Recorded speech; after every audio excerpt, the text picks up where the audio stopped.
tugas kalian, tugas kuliah.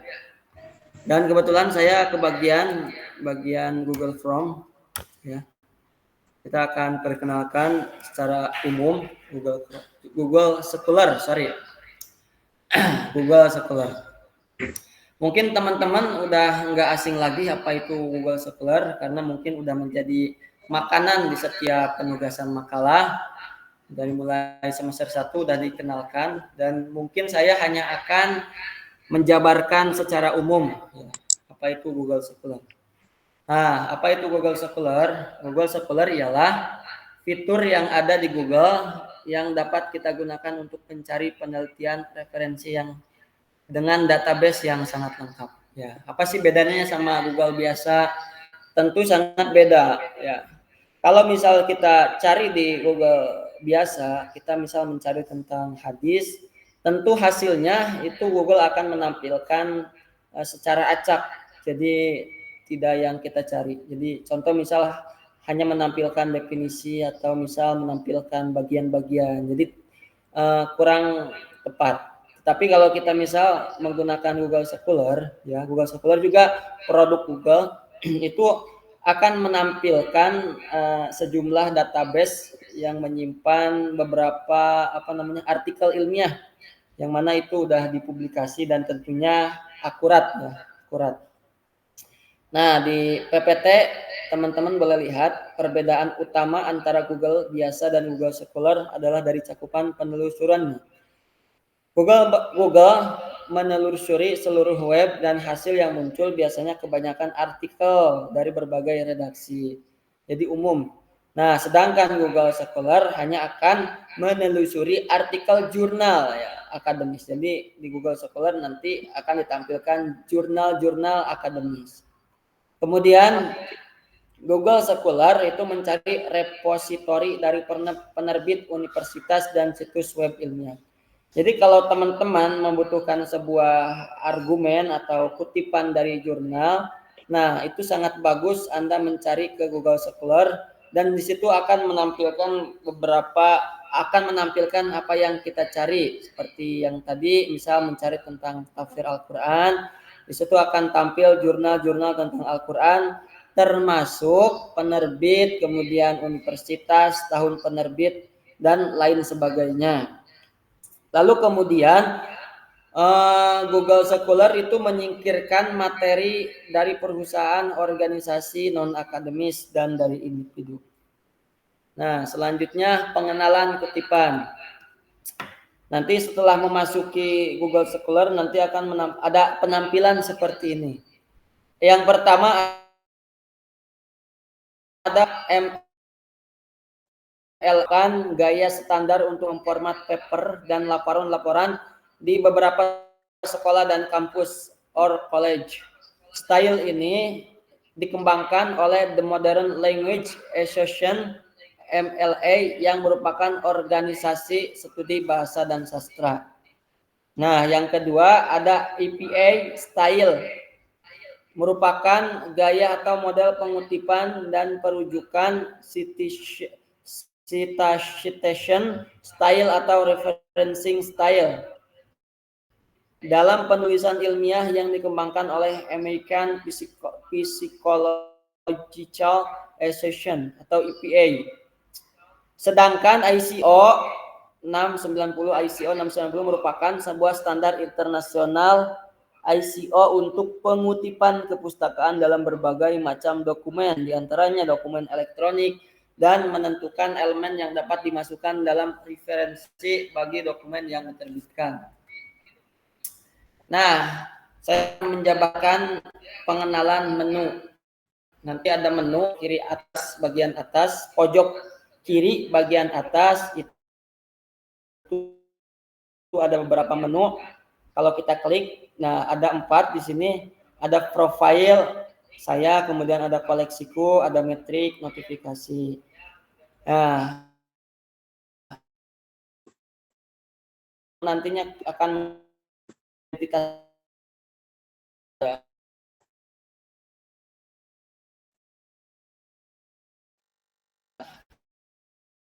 Universitas PKR. Nah, untuk logo bintang itu koleksiku, ya menampilkan istilahnya apa ya, jurnal-jurnal yang kita koleksi. Nah, akan dikumpulkan di situ. Kemudian ada metrik. Metrik itu saya baca itu sistem metrik adalah sistem pengukuran desimal yang disetujui secara internasional. Kemudian notifikasi yaitu apa namanya, notif ya, notif. Sebelum kita melanjutkan ke web berikutnya, saya akan sedikit mempraktekkan yang saya maksud tadi.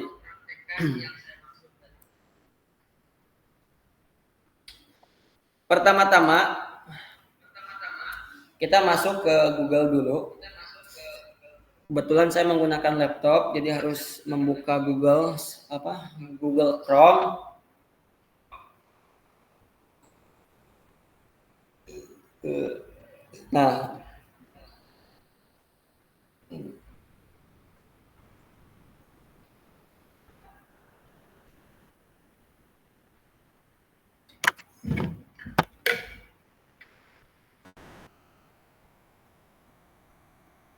Nah, di sini akan tampil akun saya.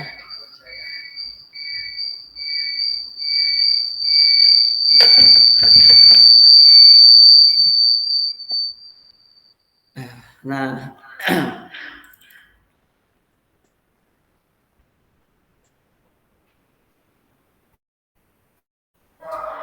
kita tinggal klik Google Scholar, sudah muncul.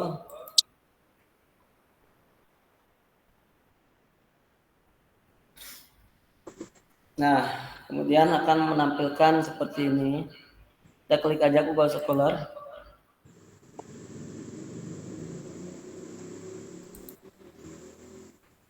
Nah, akan tampil Google Cendekia. Google Cendekia itu ya Google Scholar, tapi kita lebih mengenal dengan Google Scholar. Nah, yang saya maksud di pojok kiri atas tuh ini. Nah, di sini ada profil saya. Ini nama saya sama lembaganya, kemudian bidangnya apa. Kemudian ada koleksi, dan kebetulan saya juga punya koleksi. Nah, kemudian ada notifikasi, dan nanti ada metrik. Nah, metrik itu database, yaitu data-data terbitan dari mulai urutan nomor 1 sampai terakhir. Oke, baik, kita langsung praktek aja. Kita mengambil sebuah sampel contoh. Nah, di sini ada. Oke, mana sih? Nah, kita cari misal studi Al-Quran. Nah, supaya lebih spesifik, boleh menggunakan tanda kutip studi Al-Quran. Nah, ada. Nah, nanti akan muncul halaman seperti ini. Nah, ini namanya jurnal-jurnal ilmiah yang telah dipublikasikan dari beberapa tahun ya, tidak terbatas. Nah, ini bisa kita mengambil batasan waktu. Kalau misalnya kita disuruh mencari makalah dengan referensi dari tahun ke tahun, nah kita tinggal klik rentan khusus. Nah, misal dari tahun 2019 sampai tahun 2024. Nah, telusuri. Nah, nanti Google Scholar akan menampilkan halaman yang mana itu karya ilmiah yang dipublikasi dari tahun 2019 sampai 2024. Nah, di sini tuh ada 2022 dan 2019. Tapi kalau umum kita klik kapan aja, bebas. Kita ambil contoh yang paling atas ya, yang banyak dirujuk nih. Dia banyak dirujuk sebanyak 25. Ada yang bahkan 6.766 kali. Ini lebih bagus berarti. Kalau misal kita mau cari PDF-nya, kita tinggal klik nih di sebelah kanan. Coba saya klik. Nah, nanti akan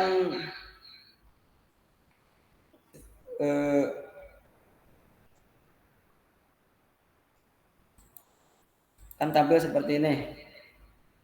Nah, ini jurnalnya, termasuk nomornya, kemudian ada nama jurnalnya, ada volume, waktu, kemudian di sini ada namanya sama universitasnya. instansinya. Ada abstrak, pendahuluan, sampai nanti ada daftar pusaka juga lengkap. Saya klik nih yang paling atas.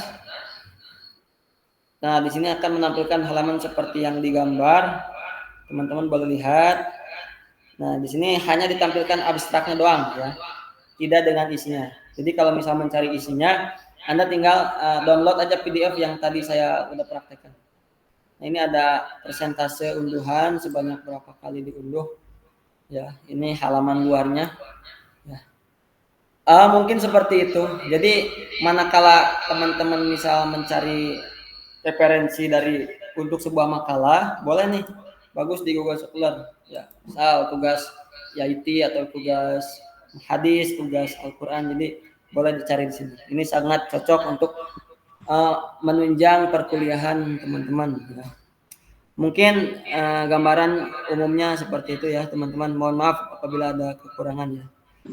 Kita lanjutkan ke web selanjutnya, yakni yang akan dibahas oleh saudara Kang Saeb ya, silahkan.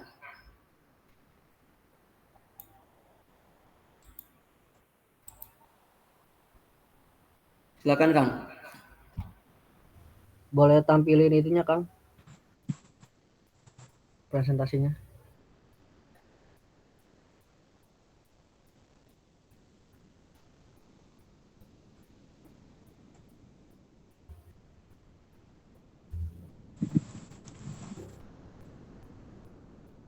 Baik, Assalamualaikum warahmatullahi wabarakatuh.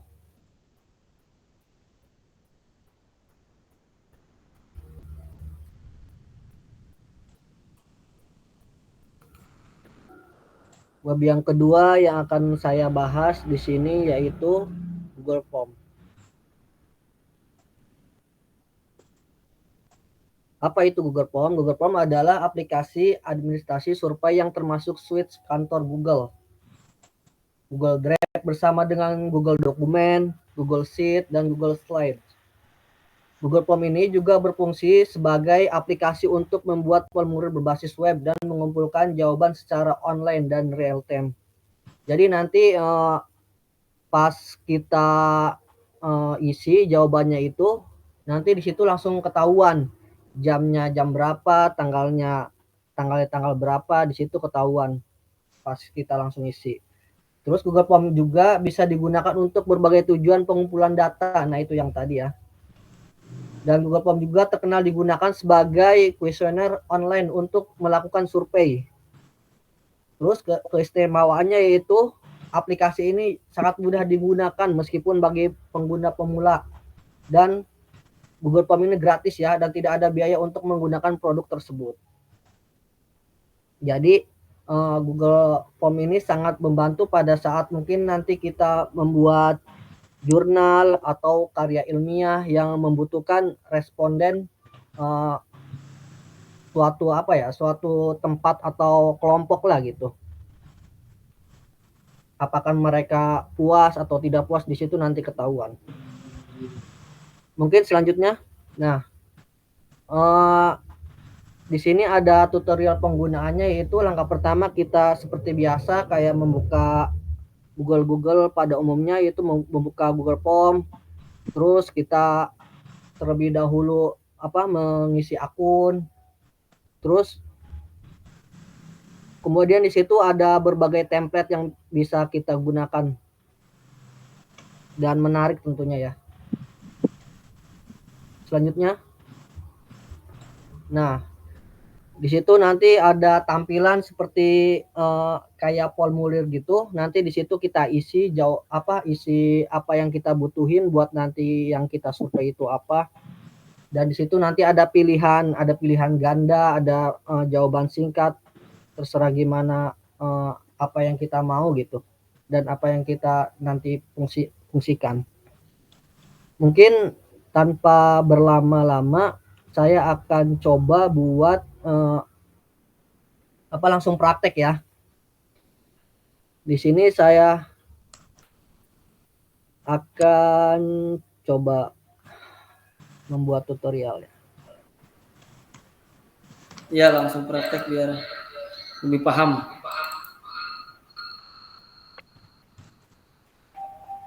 Udah kebuka? Belum. Saya serahkan ke sampean nih. Saya coba berhenti dulu. Sok.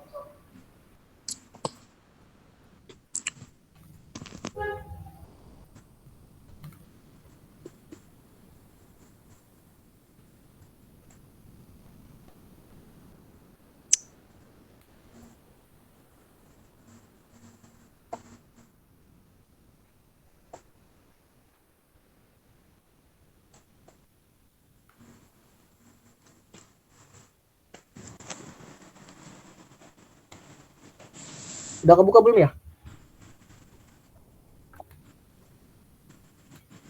Belum Kang, belum muncul.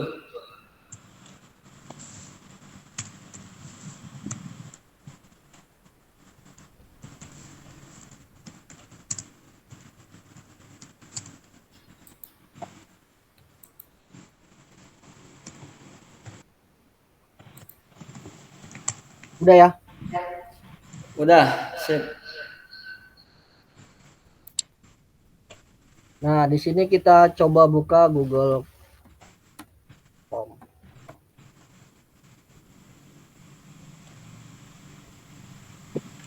Lalu kita pilih yang paling atas.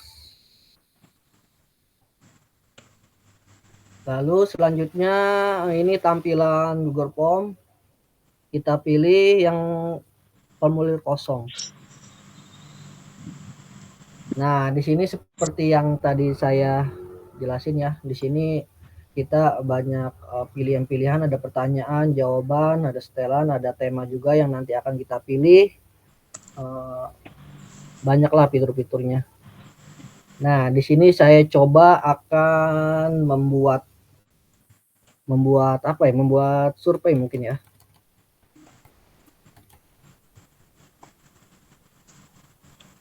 Di sini saya udah coba membuat ini. Kita salin.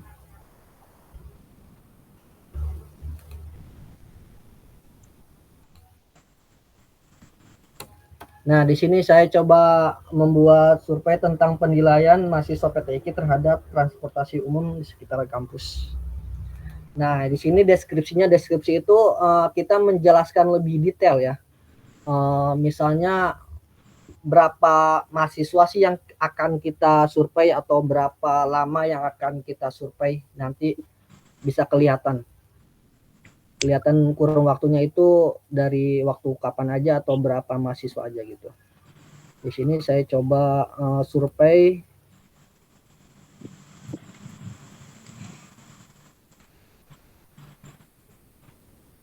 Survei dari yang dilakukan pada 50 mahasiswa PTIK ya. Di sini di sebelah kanan ini ada menu apa sih? Ada menu tambah, ada menu impor.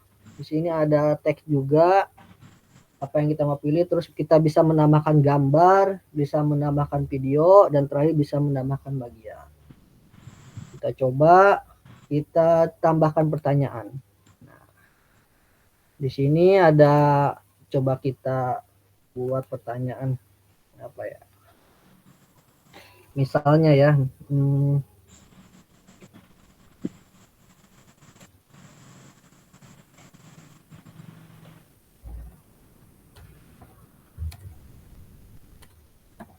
tanggapan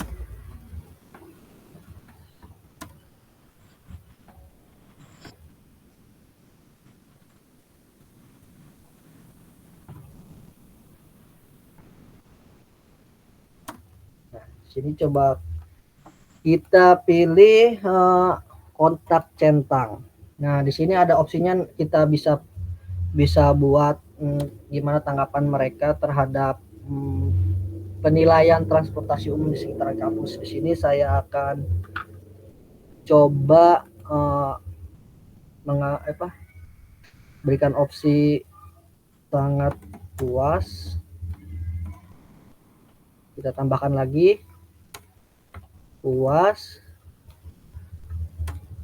tidak puas, dan terakhir sangat tidak puas. Nah, selanjutnya kita agar lebih menarik ya, kita coba tambahkan tema, sesuaikan apa yang kita inginkan. Di sini banyak tema-tema menarik. Sisipkan. Nah, sudah kita terima. Sebelum kita kirim, kita lihat terlebih dahulu. Barangkali ada kekurangannya atau apa atau ada yang kita ingin tambahkan, kita pilih pratinjau. Nah, setelah dirasa cukup dan nggak ada tambahan lagi, kita keluarin. Nah, di sini ada menu kirim. Coba kita klik. Nah, di sini ada ikon Gmail, ada ikon tautan, dan di sini ada apa sih namanya, link. Apa sih? Ini tautan dan ini link ya. Di sini email itu kita misalnya itu kirim ke email, tapi kalau itu sih mungkin jarang dipakai ya, atau jarang digunakan lah gitu. Coba kita pilih yang link tautan ini. Setelah itu kita persingkat. Nah, di sini kita udah bisa tahu nih linknya. Setelah itu kita salin. Nah, setelah kita salin, coba kita kirim ke grup. Coba nanti teman-teman bisa itu ya, di grup. Coba kita kirim dulu. Oke, stop. Tunggu.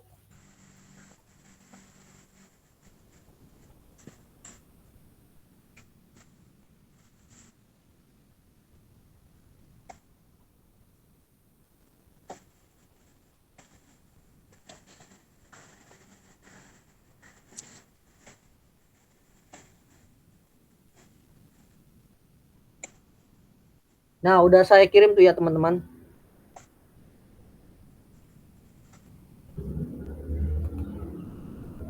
Coba teman-teman isi apa yang menjadi pilihan di situ.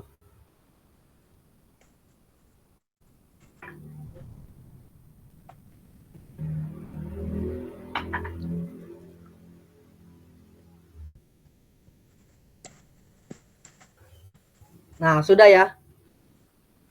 Sudah, Sudah ya. Nah, di sini ada notifikasi di menu jawaban ini ada 3 jawaban. Nah, coba kita klik. Nah, muncullah di sini. Berarti di situ ada 3 jawaban, ada jawaban sangat puas, dan yang terakhir sangat tidak puas. Tidak puas. Terakhir betul. Oh, saya puas nih ya. Nah, setelah itu di kolom paling atas ini ada link ke spreadsheet. Coba kita klik. Pilih spreadsheet yang ada, lalu pilih. Tunggu. Kita buka.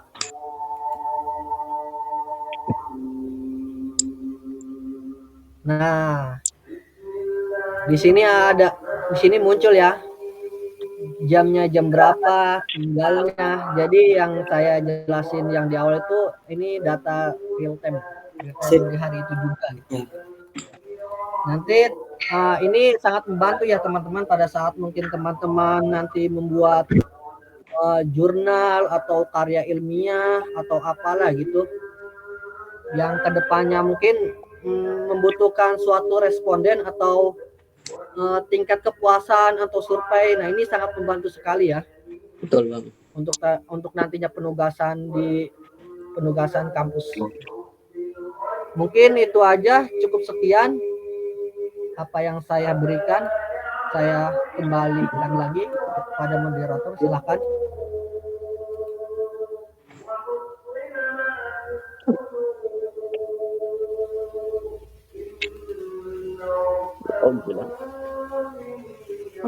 Kemarin jadi Kalau jadi dari kemarin diambil gue. Selain banget tuh. Itu cilit aja cuman Ya, 3 baik. hari.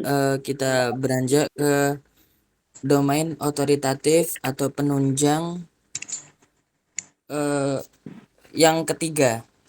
Karena kemarin sudah diberitahukan oleh Bapak Amiril, Bapak dosen, ketika kita ketika kita berdiskusi tentang apa saja yang harus digunakan. Jadi beliau bilang ke kita bahwasanya 2 dari website dan 1 dari aplikasi yang bisa di-download di HP ya. Di HP, bukan di Di laptop. komputer. Jadi di sini kelompok 5 akan membawakan salah satu aplikasi translate yang berjudul Al-Ma'ani. Ya, bisa dilihat di slide. Untuk aplikasi Al-Ma'ani ada 2 yang bisa teman-teman gunakan sebagai penunjang. Lama banget tuh. Yang pertama, Kamus Arab Kapan Indonesia dimulainya? digunakan untuk mencari kalimat dalam bahasa Indonesia. Dan yang kedua ada Mu'jam Al-Ma'ani Arabi. Bisa film nggak? Nah, Lu ambil berarti ada 2. Jadi yang pertama Mau untuk malam jelek nanti mentranslate untuk mengartikan ke bahasa Indonesia. Dan yang kedua untuk mencari kalimat bahasa Arab lain. Sama Al-Ma'ani tetapi beda aplikasi ya. Bisa teman-teman download keduanya bisa. Kita langsung ke contoh selanjutnya. Nah, untuk Al-Ma'ani Kamus Arab Indonesia. Di sini langsung saja kita tidak menggunakan praktek, langsung kita contohkan di PowerPoint. Jadi kita menggunakan contoh saum ya, puasa. Nah, itu langsung muncul artinya yaitu puasa, dan bisa kita klik juga gambar sound itu untuk kita tahu pelafalannya bagaimana ya. Jadi kalau di Ma'ani ini berbeda dengan Google Translate.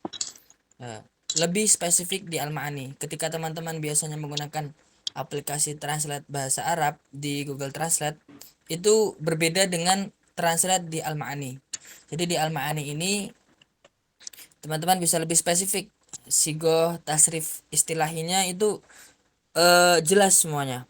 Soma, ya, sumu, soman, dan seterusnya. Ya, selanjutnya Mu'jam Al-Ma'ani Arabi.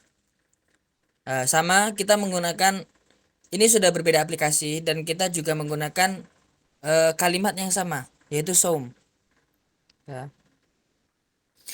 Untuk yang satu ini untuk menerjemahkan dari